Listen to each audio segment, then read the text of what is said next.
આ તરફ સુમુલના નવી પારડી ડેરી પ્લાન્ટને ઇન્ડિયન ડેરી એસોસિએશનનો પ્રતિષ્ઠિત એવોર્ડ એનાયત થયો છે। આઈસ્ક્રીમ પ્લાન્ટની ક્ષમતા 20,000થી વધારીને પ્રતિદિનની 1 લાખ લીટર થઈ છે।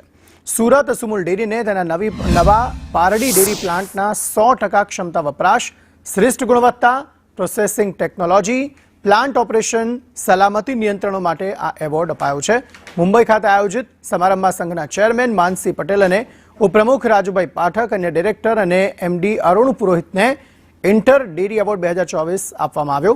સુમુલ ડેરીને મળેલો એવોર્ડ સુરત તાપી જિલ્લાના પશુપાલકો માટે ગૌરવની વાત છે।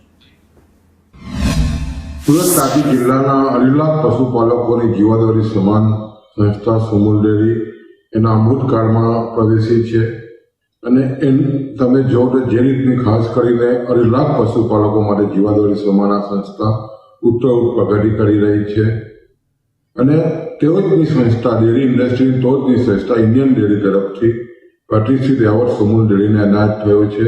ખૂબ જ ગૌરવની વાત છે।